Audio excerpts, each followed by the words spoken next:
ہمارے چینل میں خوش آمدید۔ ایک خوفناک سہاگ رات، میری بیوی ایک جن زادی، دل دہلا دینے والی سچی داستان۔ اماں نے 10 لڑکیوں کی تصویریں میرے سامنے رکھی تھی، پھر کہنے لگی، دیکھ لے ارسل، ذکیہ سے میں نے سب سے خوبصورت لڑکیوں کی تصویریں تیرے لیے منگوائی ہیں، کیونکہ تیری خواہش ہے نا کہ تو کسی گوری چٹی لمبے لمبے بالوں والی لڑکی سے شادی کرے گا۔ تیری نظر میں تو کوئی لڑکی جچتی ہی نہیں ہے۔ میں اماں کی بات پر مسکرا کر رہ گیا تھا۔ میری اس دن والی بات کا وہ یوں مطلب نکالے گی، یہ تو میں نے سوچا بھی نہیں تھا۔ پھر ایک ایک کر کے میں ساری تصویروں کو دیکھنے لگا۔ حقیقت بات تو یہ تھی کہ مجھے ایک بھی لڑکی پسند نہ آئی تھی۔ میں نے تصویریں میز پر رکھی اور باہر آ گیا۔ کسی کو بھی یہ سچائی معلوم نہ تھی کہ میں کسی اور کو پسند کرتا تھا۔ وہ کوئی اور نہیں بلکہ ہمارے محلے میں رہنے والی 2 ماں بیٹی تھی۔ لوگ ان کے بارے میں طرح طرح کی باتیں کرتے تھے، لیکن ایک دن جب میں گلی میں کھڑا تھا تو میں نے کھڑکی سے جھانکتی اس خوبصورت لڑکی کو دیکھا۔ لمبے لمبے سیاہ بال، سفید رنگ کا لباس پہنے وہ کسی پری کی طرح دکھائی دے رہی تھی۔ معصومیت اس کے چہرے پر تھی۔ ایسی حسین لڑکی میں نے اپنی زندگی میں نہ دیکھی تھی۔ میرا دل بے قرار ہو گیا اور دل چاہتا کہ اماں سے کہوں، مجھے اسی عورت کی بیٹی سے شادی کرنی ہے جس کے بارے میں سب لوگ عجیب و غریب بات کرتے ہیں۔ دونوں ماں بیٹی بڑی پراسرار سی تھی، گھر سے باہر ہی نہ نکلتی۔ کہاں سے آئی تھی، ان کا والی وارث کون تھا، کچھ ان کے بارے میں کسی کو معلومات نہ تھی۔ لیکن ہر روز جب بھی وہ کھڑکی سے باہر جھانک کر دیکھتی تو اس کے ایک نظر دیکھنے سے ہی میں اس کا دیوانہ ہو گیا۔ اب مجھے اس کے علاوہ کوئی لڑکی اچھی ہی نہ لگتی تھی۔ میرا نام ارسلان ہے۔ گھر والے سب مجھے پیار سے ارسل ارسل کہتے تھے۔ میں اپنی ماں کا اکلوتا بیٹا تھا، کیونکہ میری 3 بہنیں تھیں اور تینوں کی ہی شادیاں ہو چکی تھی۔ قسمت میری اچھی تھی کہ جیسے ہی میں نے گریجویشن کی تعلیم حاصل کی، اس کے فوراً ہی بعد میری سرکاری نوکری لگ گئی۔ میں وابڈا میں افسر تھا، کیونکہ میرے والد بھی وابڈا میں نوکری کر چکے تھے، لیکن وہ ڈرائیور تھے۔ لیکن میں ایک پڑھا لکھا اور محنتی انسان تھا، اس لیے قسمت نے میرا ساتھ دیا اور میں وابڈا میں آفیسر بن گیا۔ اب میرے ٹھاٹ باٹ بھی افسروں والے تھے۔ بڑے سے بنگلے میں میں اپنی ماں کے ساتھ رہتا تھا۔ گاڑی مجھے وابڈا کی طرف سے ملی ہوئی تھی۔ ایسے میں اب تینوں بہنوں کی شادی ہوئی۔ اماں کو میری شادی کی جلدی تھی، لیکن مجھے کوئی لڑکی اچھی ہی نہ لگتی تھی۔ کیسے سب کو دل کی بات بتاتا کہ چھوٹے سے ایک کمرے کے کرائے میں رہنے والی دونوں ماں بیٹی، جو لوگوں کے لیے بہت عجیب و غریب تھی، کوئی انہیں نفسیاتی کہتا تو کوئی پراسرار، لیکن مجھے وہ لڑکی بہت اچھی لگی تھی۔ مجھے تو اس کا نام بھی معلوم نہ تھا۔ پھر ایک دن دل کے ہاتھوں مجبور ہو کر میں نے اماں سے کہا، میں اسی لڑکی سے شادی کرنا چاہتا ہوں جو کرائے کے مکان میں اپنی ماں کے ساتھ رہتی ہے۔ اماں کی آنکھیں حیرت سے پھٹی کی پھٹی رہ گئی۔ وہ کہنے لگی، تم پاگل تو نہیں ہو؟ دونوں ماں بیٹی بڑی عجیب و غریب ہیں، آدھی رات کو گھر سے باہر نکلتی ہیں، نہ جانے کہاں جاتی ہیں، کسی کو ان کے بارے میں کچھ معلوم نہیں ہے۔ میں ایسے ہی اپنے اپنے خوبصورت پڑھے لکھے بیٹے کا رشتہ ان کے گھر لے کر چلی جاؤں؟ وہ ہرگز اس رشتے پر راضی نہ تھی، لیکن پھر میری منت سماجت پر مان گئی۔ پھر اماں کہنے لگی، اس کی ماں تو مان گئی ہے کہ میں اپنی بیٹی کی شادی تمہارے بیٹے سے کر دوں گی۔ وہ تو بڑی خوش لگ رہی تھی۔ ظاہر ہے میرے بیٹے جیسا لڑکا اسے کہاں ملے گا، لیکن اماں کے چہرے پر کوئی خوشی نہ تھی۔ میں حیران تھا کہ اتنی خوبصورت لڑکی ہے، پھر بھی اماں ذرا بھی راضی نہیں تھی۔ جب میں نے اماں کی ناخوشی کی وجہ پوچھی تو وہ کہنے لگی، سنا ہے کہ وہ لڑکی آسیب زدہ ہے۔ میں کہنے لگا، اماں یہ سب پرانے زمانے کی باتیں ہوتی ہیں، آج کے دور میں ایسا کچھ نہیں۔ یہ جلد ہی میری شادی کی تیاریاں ہونے لگی۔ پھر وہ رخصت ہو کر ہمارے گھر آ گئی۔ شادی والے دن لال جوڑا پہن کر کمرے میں بیٹھی تھی۔ جیسے ہی میں نے گھونگھٹ الٹایا تو اچانک اس نے خوفناک نظروں سے مجھے دیکھا۔ اس کے اوپر کی چڑھی ہوئی آنکھیں دیکھ کر میں خوف سے تھرا کر رہ گیا تھا۔ اس کی حالت ہی نہ سمجھ سکا۔ جب اس کا کندھا ہلایا تو وہ بے ہوش ہو کر نیچے گر گئی۔ تھوڑی دیر میں گھر آئے ہوئے سارے مہمان جمع ہو گئے۔ سب حیران تھے کہ پہلی رات کی دلہن کو کیا ہوا، لیکن دوسری صبح وہ بالکل ٹھیک تھی۔ اس نے ہلکے رنگ کا سوٹ پہن رکھا تھا، سر جھکائے بیٹھی وہ کسی مجرم کی طرح دکھائی دے رہی تھی۔ پھر اماں آ کر کہنے لگی، دیکھ لیا اپنی پسند سے شادی کرنے کا نتیجہ؟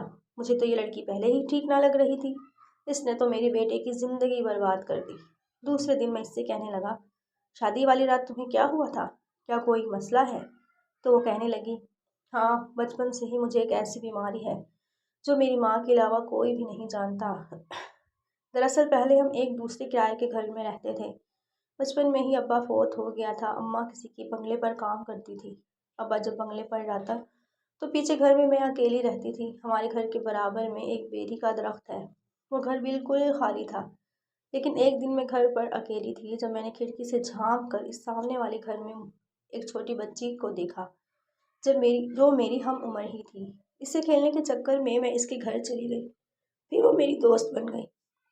हम रोज़ाना एक साथ खेलते हैं। इसने मुझे सख्ती से ताकीद की, बारे में तुमने किसी को भी नहीं बताना है। वो मेरी गहरी दोस्त बन गई थी। हम दोनों माँ बेटी बहुत करीब थे। खाने के लिए पैसे भी ना होते थे, लेकिन वो बच्ची मेरी मदद कर देती थी। लेकिन एक दिन अम्मा ने मुझे इस घर में जाते हुए देख लिया। वो मुझे बाजू से खींचते हुए लेकर आई और कहने लगी, तो इस घर में क्या लेने आई है? वो घर तो खाली पड़ा है। मैं अम्मा से कहने लगी, नहीं अम्मा, वहाँ मेरी दोस्त रहती है। अम्मा के ओसान खता हो गई। कहने लगी, पागल तो नहीं है, आओ दिखाऊं मैं तुम्हें कि वहाँ पर कोई भी नहीं है। जैसे ही अम्मा मुझे लेकर गई तो टूटे हुए दरवाजे के पीछे से उजाड़ कमरा बिल्कुल खाली था। बेरी का दरख्त भी इंतहाई बोसीदा और पुराना लग रहा था। मैं अपनी अम्मा को यकीन दिलाते हुए कहने लगी, अम्मा मैं यहाँ पर ही आई थी, यहाँ मेरी दोस्त भी है। अम्मा ने सख्ती से मना कर दिया कि दोबारा इस घर में जाने की ज़रूरत नहीं। लेकिन जैसे ही आधी रात होती वो मेरे पास आ जाती, पूरी पूरी रात मेरी चरपाई पर बैठी रहती।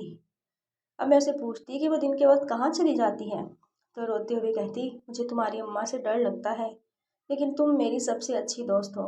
वादा करो कि ज़िंदगी भर मुझे कभी नहीं छोड़ोगी। मैंने इससे वादा कर लिया था, लेकिन जैसे जैसे मैंने जवानी की दहलीज पर कदम रखा, इसी तरह समझ गई कि वह लड़की एक मुअम्मा थी। मेरे साथ ही जवान हुई थी, हर वक्त रात को मेरे पास मौजूद होती, लेकिन दिन में गायब हो जाती। अम्मा ने मेरा इलाज करवाया। पता चला कि वो लड़की एक जिनज़ादी थी।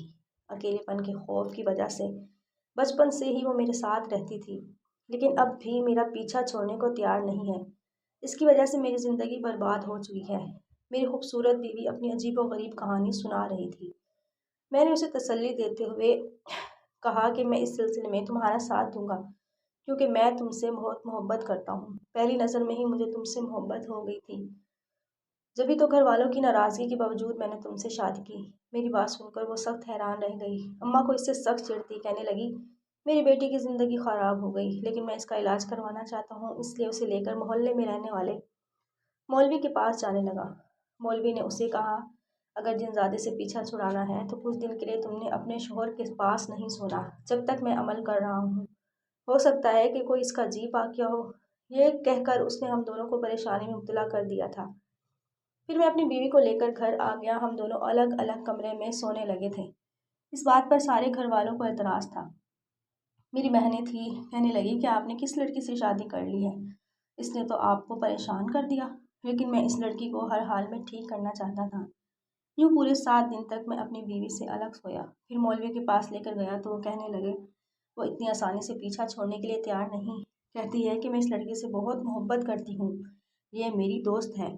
अब तुम ही बताओ मैं क्या करूँ। मैं कहने लगा, मौलवी साहब, इस तरह तो हमारी ज़िंदगी मुश्किल हो जाएगी, आप कुछ करें।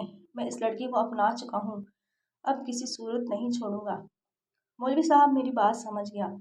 फिर कहने लगा, ठीक है, मैं एक अमल करता हूँ। अगर कोई जिनजाद इस जिनजादी से शादी करने के लिए तैयार हो गया तो मैं इसकी भी शादी करवा देता हूँ। इसके बाद वो इस लड़की का पीछा छोड़ देगी। ये सुनकर मेरी बीवी खुश हो गई। फिर 7 दिन का अमल मौलवी साहब ने दोबारा किया। मैं बेचैनी से इस दिन का इंतज़ार कर रहा था कि कब मेरी ज़िंदगी में वो दिन आए जब मौलवी साहब मुझे खुशखबरी सुनाएंगे। अब हमारी आसानी के दिन है।